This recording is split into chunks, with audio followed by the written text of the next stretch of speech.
ముసలోళ్ళు వెర్రెక్కి వేడెక్కే నవ్వుల రోజానా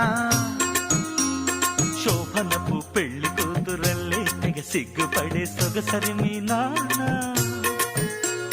బెల్లం ముక్క లాంటి బుల్లి గడ్డమున్న సౌందర్య యువకులకి పులకరింత పూజా బట్టేనా